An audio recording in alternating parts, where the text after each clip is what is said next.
اعوذ باللہ من الشیطان الرجیم بسم اللہ الرحمن الرحیم انا اعطیناک الکوثر فصل لربک وانحر ان شانئک هو الابتر۔ آج جو صورت ہم سمجھیں گے، جس کا مطلب ہم جانیں گے، اس صورت کا نام ہے سورۃ الکوثر۔ اس سورہ کا نام سورہ کوثر کیوں رکھا؟ اس کے بارے میں لکھا ہے کہ خود اس سورت کے اندر ہی کوثر نام کا لفظ آیا ہے، اسی سے اللہ تعالیٰ نے اس نام کو کوثر نام دیا۔ یہ قرآن کریم کی سب سے چھوٹی صورت ہے۔ قرآن میں جتنی بھی صورتیں آئی ہیں، سب سے کم آیتیں، سب سے کم لفظ اور سب سے کم حرف اس صورت کے اندر ہے۔ یہ صورت کہاں نازل ہوئی تو اس میں اختلاف ہے۔ زیادہ تر مفسرین کا کہنا یہ ہے کہ مکہ میں نازل ہوئی، اور کچھ مفسرین کا کہنا یہ ہے کہ مدینہ میں نازل ہوئی، اور کچھ علماء نے کہا ہے کہ 2 بار نازل ہوئی، یہ مکہ میں بھی مدینہ میں بھی۔ قرآن میں جو لکھا ہے وہ مکی لکھا ہے، باقی اس میں جو ہے مدینہ کا بھی قول ہے۔ شان نزول کیا ہے؟ آپ جانتے ہیں، اس سے پہلے بہت مرتبہ آیا۔ شان نزول یعنی کیا؟ اللہ نے جب یہ صورت نازل کی تو کیوں نازل کی؟ اس وقت کیا واقعہ پیش آیا تھا؟ کیا مسئلہ ہو گیا تھا کہ یہ آیتیں نازل ہوئی؟ تو اس کے بارے میں لکھا ہے کہ نبی کریم صلی اللہ علیہ وسلم کے تیسرے بیٹے حضرت ابراہیم علیہ السلام، جب ان کا انتقال ہوا تو اس موقع پر کفار اور مشرکین بہت خوش ہوئے، خاص کر عاص ابن وائل، اور یہ کہنے لگے کہ اب محمد کا تم ٹینشن مت لو، اب اس کی فکر کرنے کی ضرورت نہیں، اس لیے کہ یہ تو ابتر ہو گیا۔ ابتر کہتے ہیں عربی زبان میں ایک ایسے جانور کو جس کی دم کٹ گئی ہو، اور اسی کے ساتھ ساتھ ابتر اس کو کہا جاتا تھا جس کی اولاد نہ رہے، کیونکہ اولاد ختم ہو گئی تو اب اس کا خاندان آگے نہیں چلے گا، اس کا نام لینے والا دنیا میں کوئی باقی نہیں رہے گا۔ تو جب تیسرے بیٹے کا انتقال ہوا تو بہت خوش ہوئے، خوشیاں منانے لگے کفار، ابھی اس کا تو کوئی فکر کی بات نہیں، اس کے پیچھے کوئی نہیں، بس یہ اتنا ہی ہے۔ تو اس وقت اللہ تبارک و تعالیٰ نے یہ صورت نازل کی، اور اس میں اپنے پیارے نبی کو دلاسا دیا۔ آپ قرآن کریم میں اور بھی کئی آیتیں، صورتیں ہیں، جیسا کہ اس سے پہلے سورۃ الماعون ہم نے 15 دن پہلے ہوئی، اس میں بھی یہی کہا تھا کہ اللہ نے نبی کو تسلی دینے کے لیے یہ صورت نازل کی تھی۔ ایسے ہی یہ بھی کہ ہمارے نبی کو تسلی ہو۔ کیسے تسلی ملے گی تو اس کے بارے میں ہم جب یہ آگے آیتیں پڑھیں گے، ترجمہ کریں گے، آپ کو خود سمجھ میں آئے گا۔ اس موقع پر حضور صلی اللہ علیہ وسلم کی اولاد کے بارے میں بھی تھوڑی سی تفصیل ہم کو معلوم ہونا۔ نبی کریم صلی اللہ علیہ وسلم کو سب سے پہلی جو اولاد ہوئی حضرت خدیجہ رضی اللہ عنہا سے شادی کے بعد، وہ حضرت زینب رضی اللہ عنہا، سب سے بڑی بیٹی۔ ان کے بعد نمبر 2 پر حضرت رقیہ رضی اللہ عنہا، جن کا نکاح حضرت عثمان غنی رضی اللہ عنہ سے ہوا تھا۔ جنگ بدر سے جب واپس آئے تو ان کا انتقال ہو چکا تھا۔ پھر ان کے بعد تیسرے نمبر کی بیٹی حضرت ام کلثوم رضی اللہ عنہا، حضور صلی اللہ علیہ وسلم نے اللہ کے حکم سے اپنی دوسری بیٹی بھی حضرت عثمان غنی رضی اللہ عنہ کے نکاح میں دی۔ اسی وجہ سے حضرت عثمان رضی اللہ عنہ کو کہتے تھے ذو النورین، 2 نور والے، کیوں؟ نبی کی 2 بیٹیاں آپ کے نکاح میں تھیں۔ اور چوتھی آخری سب سے لاڈلی بیٹی حضرت فاطمہ رضی اللہ عنہ، ان کا نکاح حضرت علی رضی اللہ عنہ سے ہوا، اور ان سے 2 بیٹے پیدا ہوئے، حضرت حسن اور حضرت حسین۔ ٹھیک ہے، حضور صلی اللہ علیہ وسلم کو ان کے بعد 3 بیٹے ہوئے۔ پہلے نمبر پر بیٹے جن کا نام تھا قاسم، وہ بھی بچپن میں انتقال کر گئے۔ دوسرے بیٹے تھے عبداللہ، وہ بھی بچپن میں انتقال کر گئے۔ تیسرے بیٹے جو تھوڑا بڑے ہو گئے تھے، یعنی گھوڑے پر سوار ہو جائے. ہمارے حساب سے 8-10 سال کی عمر تک پہنچ گئے تھے. اس عمر میں تیسرے بیٹے کا یعنی حضرت ابراہیم کا انتقال ہوا، اور اسی وقت کفاروں نے مذاق اڑایا، اور اس وقت یہ قرآن کریم کی صورت نازل ہوئی. اچھا، اب آگے پڑھتے ہیں. انا اعطیناک الکوثر، بے شک ہم نے آپ کو کوثر عطا کی ہے. کوثر یعنی کیا؟ تو اس کے 2 مطلب لکھے ہیں. ایک مطلب ہے کوثر کا کہ بہت ساری خیر، بہت ساری بھلائی. تو حقیقت ہے کہ نبی کریم صلی اللہ علیہ وسلم کو اللہ نے بہت اونچا مقام عطا کیا. آپ کو نبیوں کا سردار بنایا گیا، اور اللہ کے بعد اگر کسی کا نام لیا جاتا ہے تو نبی کریم صلی اللہ علیہ وسلم کا ہے. جہاں بھی آپ لوگوں کو پتہ ہوگا، پڑھے لکھے لوگ ہیں، کہ سورج کا جو سسٹم ہے، سورج ہر وقت کسی نہ کسی ملک میں نکل رہا ہے، کسی نہ کسی جگہ ڈوب رہا ہے. یعنی آپ اگر ڈاٹا نکالو، ہر وقت دنیا میں کہیں نہ کہیں اذان ہو رہی ہے. کوئی منٹ ایسا نہیں ہے کہ اس وقت دنیا میں اذان نہ ہو رہی ہو. ہر وقت کہیں نہ کہیں فجر ہے تو کہیں مغرب تو کہیں عشاء، اور نماز ہے تو اذان ہے، اور اذان ہے تو اللہ کا نام ہے، اللہ کا نام ہے تو نبی کا نام ہے. اتنا ہمارے نبی کو بڑا مرتبہ دیا کہ ہر سیکنڈ، ہر لمحہ جو ہے وہ اللہ کا نام، نبی کا نام دنیا میں لیا جا رہا ہے. تو ایک مطلب یہ ہوتا ہے. ایک دوسرا مطلب کیا؟ وہی جو زیادہ مشہور ہے، ہم سب جانتے ہیں کہ قیامت کے دن حساب کتاب کے میدان میں جب سب لوگ جمع ہوں گے، سورج سوا نیزے پر، یعنی سمجھو اتنا ہوگا، اتنی دوری پر ہوگا، اور لوگ دھوپ کی وجہ سے، سورج کی گرمی سے پریشان ہوں گے. اس وقت اللہ تعالیٰ وہاں پر ہمارے نبی کو ایک حوض عطا کریں گے. اس حوض کا نام حوض کوثر ہے، اور اس کے اندر جو پانی آئے گا وہ پانی جنت میں ایک ندی ہے، اس کا نام ہے کوثر. اس جنت کی ندی سے 2 پرنالے، ایک سونے کا ایک چاندی کا، ان کے ذریعے سے اس حوض میں پانی آئے گا. اس حوض کے پاس جیسے ہمارے آسمان میں ستارے چمکتے ہیں، ایسے چمکدار پیالے اس میں رکھے ہوئے ہوں گے. نبی کریم صلی اللہ علیہ وسلم اپنی امت کے لوگوں کو بلائیں گے، ادھر آ ادھر آ، اور جو ہے بلا کر اپنے ہاتھ سے کوثر پلائیں گے. پہچانیں گے کیسے ہم کو؟ وہاں تو سب نبیوں کی امت ہوں گی. ہم کو کیسا پہچاننے والے اپنے نبی؟ وضو کے ذریعے. یعنی ہم وضو میں جو آزاد ہوتے ہیں، چہرہ، ہاتھ، سر، پیر، وضو کے اعضاء قیامت کے دن چمکدار ہوں گے. جیسے ہمارے یہاں گاڑی کی لائٹ کیسے چمکتی ہے، سامنے سے گاڑی آتی ہے، تو ایسے چمکدار ہمارے جو اعضاء ہوں گے، ان سے ہمارے نبی ہم کو پہچانے گے، میرا امت ادھر آ، تو ادھر آ، اور ہم کو وہ پلائیں گے. ایک بار جس نے نبی کے ہاتھوں سے جام کوثر پی لیا، جنت میں جانے تک اس کو پیاس نہیں لگے گی.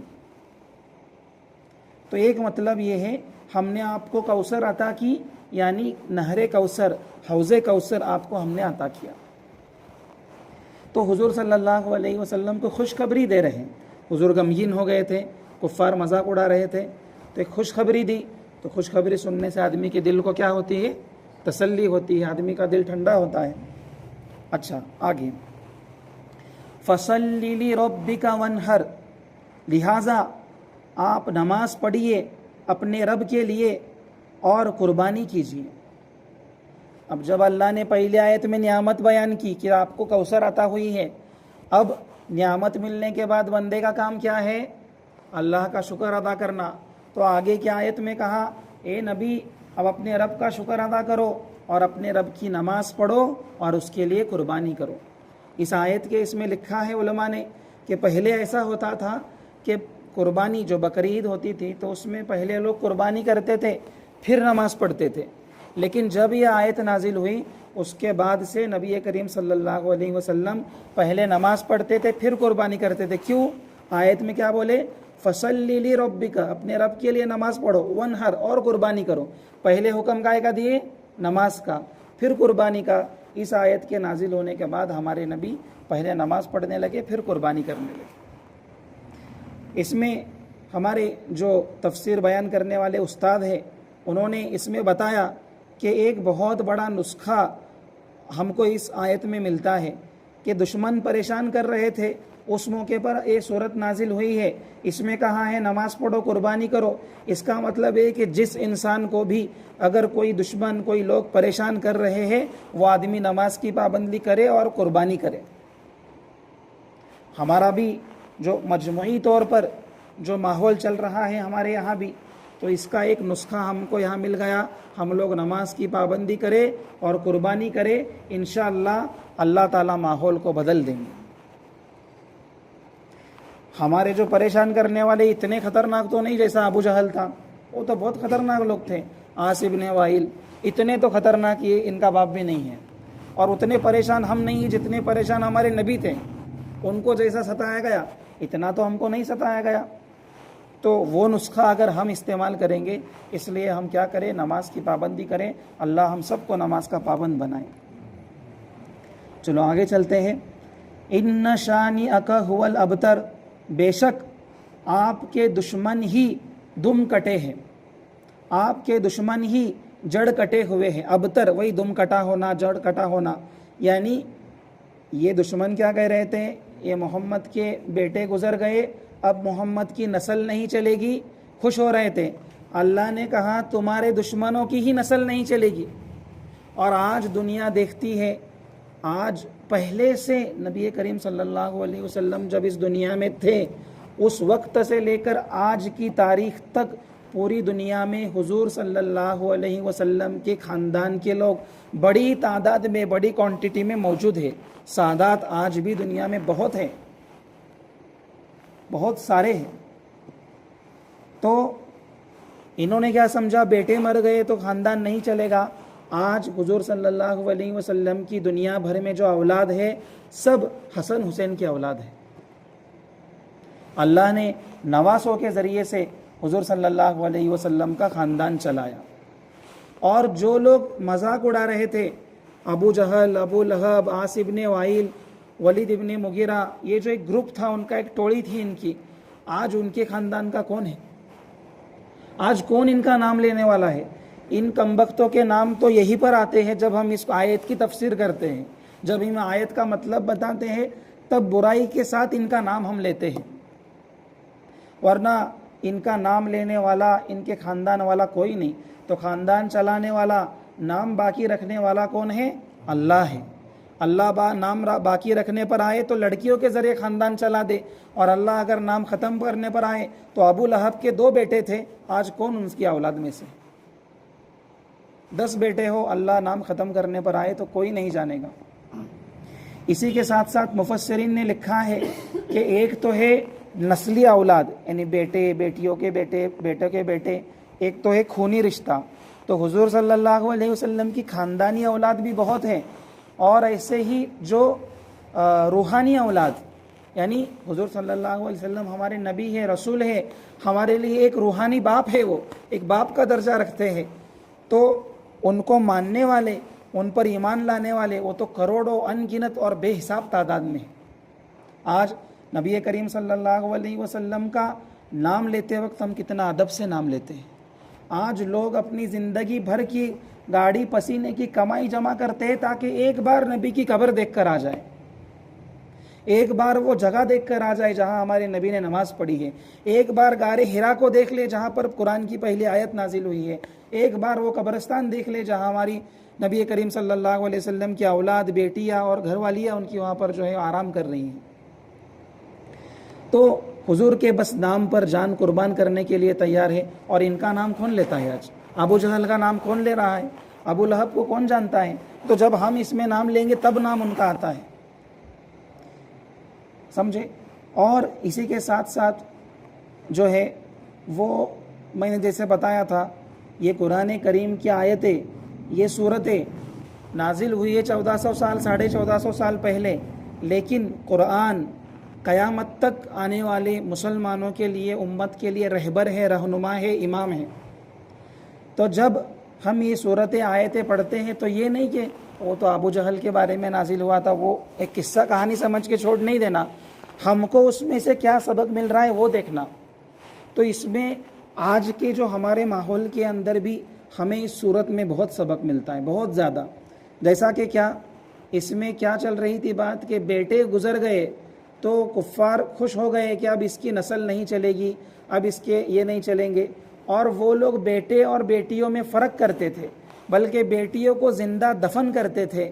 ہمارا آج ہم نے اس میں سن لیا اللہ تعالیٰ جو ہے وہ نسل کو چلانے والے ہیں، بیٹوں سے نسل چلتی ہے ایسا نہیں، بیٹیوں سے بھی چلتی ہے۔ اور حدیث میں آتا ہے جس آدمی کو 2 بیٹیاں ہو اور وہ ان کی اچھے سے پرورش کرے، بیٹے اور بیٹی میں فرق نہ کرے، اچھے سے پرورش کرے، ان کا نکاح کرے، اس کے لیے جنت ہے۔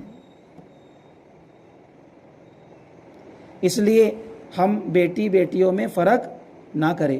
اسی طرح سے اس زمانے میں بیٹی کو زندہ دفن کرتے تھے، یعنی بیٹی پیدا ہوتی تھی، پیدا ہو گئی تو دفن کر دیا۔ آج کل زمانہ آگے نکل گیا، پیٹ میں ہی خالی کر دیتے ہیں، ان سے بھی زیادہ برے ہم ہو گئے ہیں۔ حالانکہ مسئلہ ہے جب بچہ 4 مہینے ہو جاتے ہیں، بچے کے سب پارٹ تیار ہو جاتے ہیں، 4 مہینے 10 دن کے بعد پیٹ میں جو بچہ ہے اس میں جان پڑتی ہے، جان پڑنے کے بعد اگر بچہ خالی کرایا تو قتل کرنے کا گناہ اس میں ہے، اور ہمارے یہاں اس کو خالی کرانا جائز نہیں ہے۔ اور یہ جو ہے ہم ان سے بھی آگے ہو رہے ہیں، وہ تو پیدا ہونے کے بعد ختم کرتے تھے، ہم تو پیٹ میں ہی مار رہے ہیں۔ تو یہ صورت ہم کو سبق دیتی ہے کہ ہم بیٹے میں اور بیٹیوں میں فرق نہ کریں، ہم جتنا بیٹوں کو اور یہ جو ایک بات جو یہاں ہمارے یہاں جو یہ سننے میں آتا ہے کہ بھائی ابھی بیٹا نہیں تو بڑھاپے میں سنبھالے گا کون؟ بیٹا نہیں ہے تو بڑھاپے میں سنبھالے گا کون؟ پہلی بات تو یہ کہ بچپن میں کس نے سنبھالا؟ بیٹے نے سنبھالا۔ بیٹا تھا کیا اپنا؟ بچپن میں بھی اللہ نے سنبھالا، جوانی میں بھی اللہ نے سنبھالا، اور مرتے دم تک بڑھاپے میں بھی سنبھالنے والا کون ہے؟ اللہ ہے۔ یہ جو ہماری نیت کی گڑبڑی ہے، میرا بیٹا بڑھاپے میں مجھے سنبھالے گا، بیٹے پر یقین جا رہا ہے تو وہاں پر بیٹے باپ کو پوچھتے ہی نہیں۔ آج الٹا ہو رہا ہے، آپ ڈاٹا نکال کے دیکھو، بیٹوں سے زیادہ بیٹیاں ماں باپ کو سنبھال رہی ہیں۔ اور جیسے نیت ویسے فیصلے، حدیث ہے انا عند ظنی عبدی بھی، میں بندے کے گمان کے ساتھ رہتا ہوں۔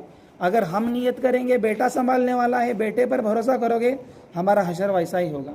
اور ہم اگر کہیں گے اللہ پالنے والا ہے، اللہ ہم کو بغیر کسی کے بھی پال سکتا ہے۔ اور پہلی بات تو یہ ہے کہ ہم یہ نیت ہی کیوں کریں کہ میں بڑھاپے میں مجھے دوسرے کے سہارے کی ضرورت پڑے گی؟ میں اللہ سے یہ دعا کروں کہ اللہ مرتے دم تک تندرست رکھ، کہ میں میرے کام خود کر سکوں۔ میں پڑھتا تھا مدرسے میں، وہاں پر ایک جماعت آئی تھی، تیونس بول کے ایک دیش ہے، وہاں کی جماعت آئی تھی، تو وہاں کے ایک ساتھی تھے، وہ ادھر کی بھاشا الگ تھی، تو ایک ٹرانسلیٹر بیٹھا ہوا تھا، وہ ممبر پر بیٹھ کے انہوں نے بیان کیا، دوسرے ساتھی جماعت کے وہ ترجمہ کرتے تھے، تو ہم سامنے بیٹھے ہوئے تھے، تو ایک دم جوان، ایک بال سفید نہیں، پورا کالا، کالے، طبیعت ویسی ماشاءاللہ، ہائٹ، باڈی مست ایک دم۔ تو بیان کے اندر بہت سارے انہوں نے دعوت تبلیغ کا کام تیونس میں نہیں تھا، تو انہوں نے وہ کام جو ہے وہ وہاں پر شروع کیا، اور دعوت کے پورے ذمہ دار ہے اس دیش کے۔ تو انہوں نے بہت سارے دعوت کی ہی سب باتیں کی، بیچ میں انہوں نے اپنی شادی کا قصہ سنایا۔ تو شادی کا قصہ سناتے وقت انہوں نے 2 باتیں بتائی، ایک تو میری کتنے سال کا میں تھا تب میری شادی ہوئی، اور دوسرا یہ ہے کہ وہ کون سا سن تھا، کون سا سال چل رہا تھا۔ جب انہوں نے وہ بتایا تب ہم کو پتہ چلا اس آدمی کی عمر 70 سال ہے، 70 سال ان کی عمر تھی، ایک بال داڑھی کا سفید نہیں، نہ سر کا سفید، طبیعت ایسی ہٹے کٹے کہ ابھی کشتی کے پہلوان میں کھڑے کرے تو ہرا کو آئیں گے۔ تو یہ برکت، تو ہم جو ہے وہ نیت یہ کرے اللہ مجھے مرتے دم تک تندرست رکھ، اللہ مجھے مرتے دم تک 5 وقت کی نماز جماعت کے ساتھ مسجد میں آ کر پڑھوں، میں بغیر کسی کے سہارے، اس حال میں میری موت آئے، بھلے عمر جتنی بھی ہو، 100 سال کیوں نہ ہو۔ تو یہ پیغام ہمیں اس صورت سے ملتا ہے۔ تو اس لیے آج ہمیں سبق کیا ملا کہ ہم جو ہے بیٹوں میں اور بیٹیوں میں فرق نہ کریں، اور ہم یہ بھروسہ رکھیں کہ بڑھاپے میں بھی سنبھالنے والا کون ہے؟ اللہ ہے، سب کچھ کرنے والا کون ہے؟ اللہ ہے۔ اللہ تعالیٰ ہمیں ان باتوں پر عمل کرنے کی توفیق دے۔ اور یہ جو تفسیر ہے میں نے اس سے پہلے بتایا تھا، یہ ہدایت کا خزانہ ہے۔ ہمارے بڑے فرماتے ہیں یہ قرآن ایمان کی جڑ ہے، قرآن ایمان کی جڑ ہے. جس درخت کی جڑ مضبوط ہوتی ہے اوپر کا پورا درخت مضبوط ہوتا ہے. ایک امتی، ایک مسلمان، ایک ایمان والا قرآن سے جتنا جڑے گا اتنا ایمان مضبوط، اتنا اعمال مضبوط، اتنا اللہ کے ہم نزدیک بنیں گے. اس کے لیے قرآن سے تعلق ایک تو پڑھنے والا، قرآن نورانی قاعدہ سیکھنا ہے، قرآن پڑھنے سیکھنا ہے، وہ تو پڑھنے والا ہوا، اس میں بھی فائدے ہیں. اور ایک ہے قرآن کو سمجھنے کا تعلق. صرف قرآن کو پڑھنا نہیں ہے، قرآن کو ہم کو سمجھنا بھی ہے.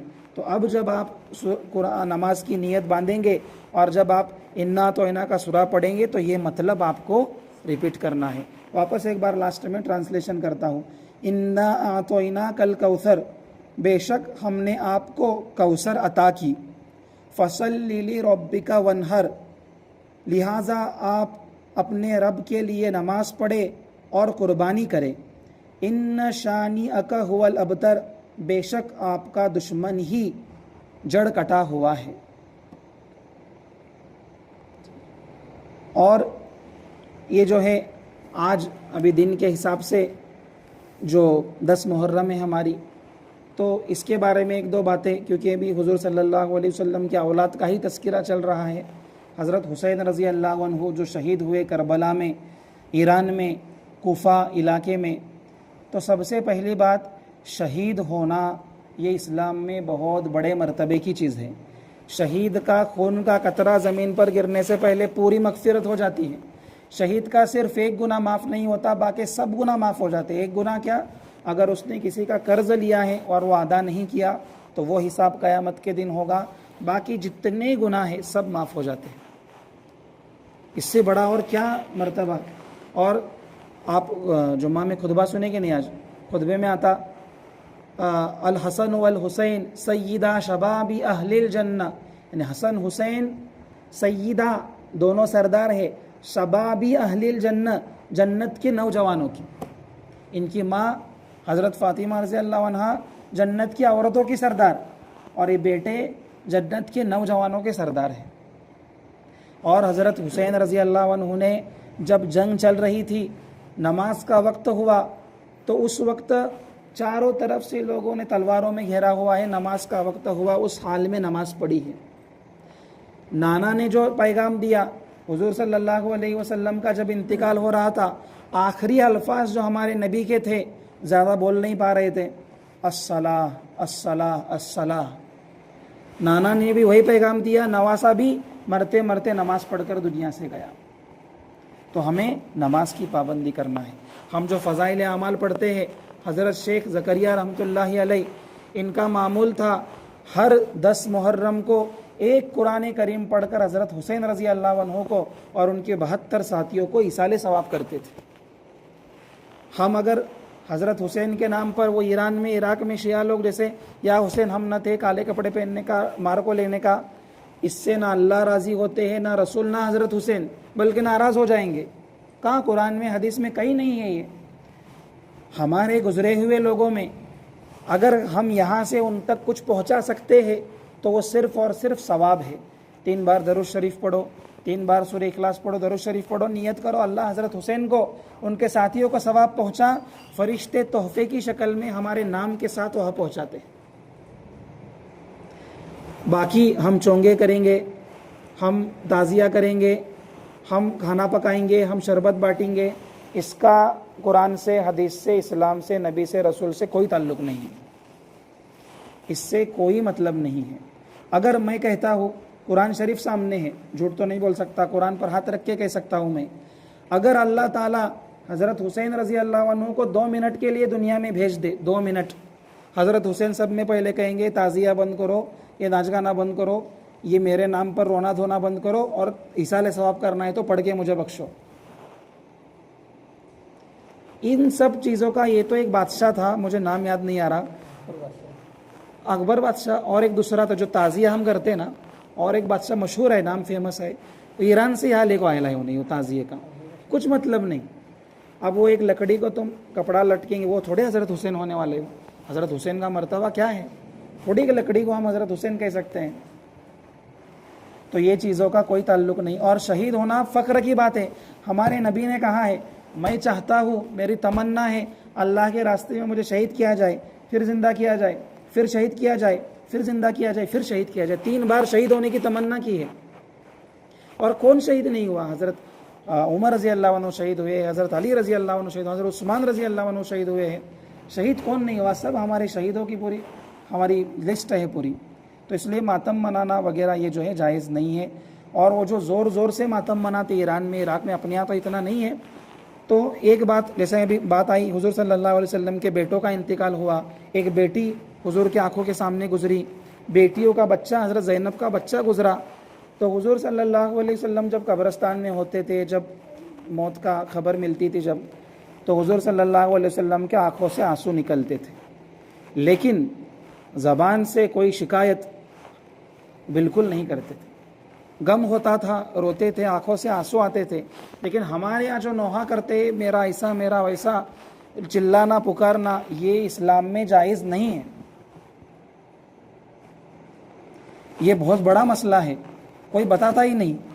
ہمارے یہاں جو ہے، کیسا ہی گھر کیوں نہ ہو، کوئی بچہ گزرے یا بڑا گزرے، جو چلانے کا شروع ہوتا ہے، بولنے کا کام نہیں۔ اللہ کو یہ بالکل پسند نہیں، نبی کبھی ایسے یہ نہیں ہوئے۔